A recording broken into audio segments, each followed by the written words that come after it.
just like how the stereochemistry of an acyclic alkane, an acyclic alkyl halide can impact the product of an elimination reaction, the same thing is true for cyclic alkyl halides. So cyclic alkyl halides, both the rate of the reaction and the chemical outcome of the reaction, what type of elimination happens, can be impacted by the stereochemistry. And we're going to walk through a few examples to demonstrate why that's the case. So just like acyclic alkanes, the hydrogen needs to be anti-periplanar to the leaving group, in this case a chlorine, for the reaction to be productive, so for the elimination to occur. So when we see a six-membered ring like this, we know that it's not exactly reality, right? It's not a planar structure. Six-membered rings are chair structures, and we're going to look at the actual structure in a minute, but let's convert what we have here to the chair structure that's provided in your course packet. So if we number around the ring like that, and I'll number around here as well, let's add in the chlorine and the tert-butyl group to this chair structure. And it might make sense for you to try and do this without me at first, and then come back. All right, you tried to do it. You probably did a great job. Number one is where the chlorine is, and that is a wedge, which means that it's up. So the Cl is going to be like that, as the down, the dashed would be the down to the H, and then in the 3 position we have the dash to the tert-butyl group. So that means that the tert-butyl group would look like this. It also has a hydrogen in that position. So let's look at that with the molecule. So this is our conformation, our chair structure conformation. We have the axial chlorine up here, and then we have the equatorial tert-butyl group coming out over there. So for the elimination reaction to occur, there needs to be an anti-periplanar hydrogen to that chlorine. So the question becomes, do we have one? So essentially this is the alpha carbon, this and this would be beta carbon. So let's draw in the hydrogens in those beta positions. So those are 2 hydrogens. The 2 hydrogens here would be there and here. So we have 2 axial hydrogens that are beta and 2 equatorial hydrogens that are beta. So they have to be in the same plane as that leaving group. So let's look at what that would be like. So we have that molecule, we have the chlorine going axially up, and we can see that that chlorine is in the same plane as this hydrogen here. So what hydrogen is that? So essentially what we just did is we looked down this bond in kind of a Newman projection kind of way. So we were looking down it right there. And what we saw was that we have the hydrogen there. There's a hydrogen here. I'm going to label those hydrogens A, and this can be hydrogen B. And then what's over here? Over here is carbon 5. What was on the other side of that? We had carbon 1 is behind this, so we can't see it. But we have the Cl going up, the H going over here, and then carbon 2, right there, is right here. So what was anti-periplanar? HA was anti-periplanar to that chlorine, and that is the hydrogen. That is one of the hydrogens. Where is it? There we go. That will be pulled off to eliminate that chlorine from the molecule. So if we pull off HA as indicated, so we have our tert-butoxide, which we're going to talk about a little bit later. It's essentially a strong base like OH minus. And where is HA? HA is right here. It can grab HA. Those electrons are going to collapse down, make a pi bond, and the Cl is going to leave.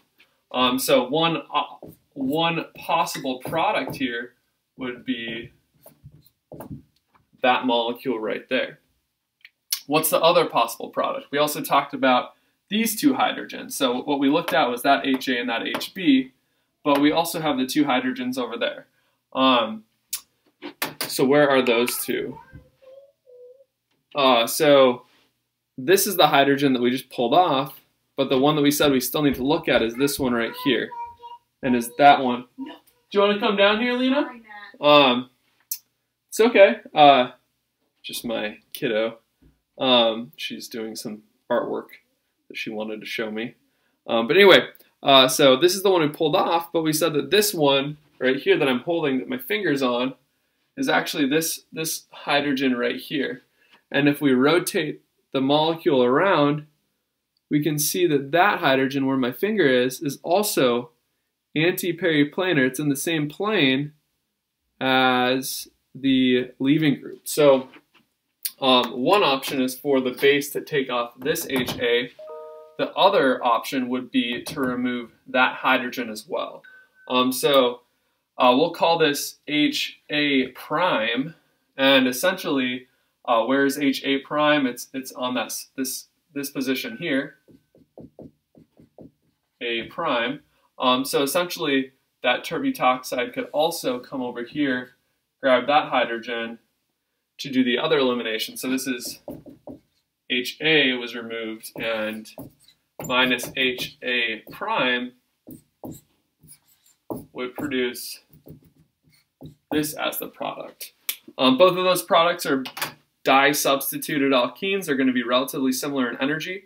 Both of those are going to be produced. Now we're going to see what happens with the other stereoisomer, the next one on the page where the chlorine is cis to the terbutyl group. All right, so what happens with this stereoisomer? This is the cis stereoisomer. It is a diastereomer of the one that we just did. And we'll mark all those numbers. And let's add our substituents. So the chlorine is a wedge, looks like that. And the terbutyl this time is also a wedge. So now both groups are axial. Is that good or bad? Yeah, it's bad. Groups don't want to be axial, especially a terbutyl group. Terbutyl groups, back when we talked about chair structures, are conformational locks. They literally cannot be in the axial position. So this conformation really doesn't exist. All chair structures could theoretically exist in multiple, all cyclohexane rings could exist in multiple chair structures, but when we have a terbutyl group, it always needs to be equatorial. So in the equilibrium, I'm just going to like draw an enormous arrow this direction and a teeny tiny arrow this direction, but really this one does not exist at all. It has to flip to the other version. So what does that look like? Well, I have to adjust my model. Come on. So we're making the cis stereoisomer, and we see that this is what we're acting as the terbutyl group, and we have our axial chlorine. So what happens when it flips? Well, this corner, you can see it's kind of a chair. This corner goes down like that, and this one comes up like that. So this is what the chair structure looks like now. So how do we draw that? Well, that corner goes down, that corner goes up, and the new structure looks something like this, where the chlorine is up, so it's still up, but now it's equatorial. And here's where that hydrogen was. This has a hydrogen right there. And then this one moves to where the terbutyl group is right here. And that hydrogen is here. So now both our tert butyl group and our chlorine are both equatorial, which is the more stable conformation. But now, how are we going to do that E2 elimination? So we have our hydrogens on the ring, and what do we see? So let's just take the model and look. So here's how we flipped that molecule to now be in the more favorable chair structure, where both the chlorine and the tert butyl group are both equatorial. So do we have, so essentially now the question is, what is anti-periplanar to this chlorine? And what we see is, if we get it in this conformation right here, this chlorine's up here, so whatever is down here is anti-periplanar. Is that a hydrogen that's anti-periplanar? No, that is a carbon. We can't pull off a carbon in an elimination reaction. Well, what if we look down the other bond? What is down here? Well, what is anti-periplanar to this chlorine? Another carbon. So in this conformation, there are no anti-periplanar hydrogens to that chlorine. Let's draw the Newman projection just like we wrote it right there. So if we were going to look down this bond, this direction, we would see the hydrogens nearest my chin, so that's where the hydrogen is. Chlorine's over here. This carbon here, I'm just going to write R for ring, is right there. Going up is a hydrogen here. That direction is that hydrogen, and that R is this carbon of the ring. So we can see it here too. What is anti-periplanar to our chlorine? A carbon of the ring. So this molecule doesn't exist in this conformation. In this conformation, we do have anti-periplanar hydrogens. These two are anti-periplanar, but this conformation doesn't exist. That tert butyl group locks it into this conformation. And can we do an E2 elimination in this conformation? The answer is no. So E2 eliminations can't happen unless we have the chlorine in an axial position. So this is actually going to lead to no reaction. No reaction. We can't get any E2 reaction. So I'll actually write that in here. No E2 reaction. And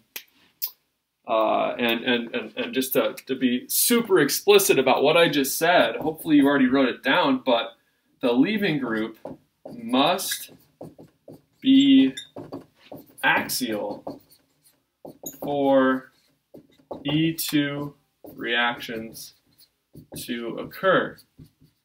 If they're not axial, then they don't have an anti-periplanar hydrogen, and that's what they need to undergo that elimination reaction. So more on this soon.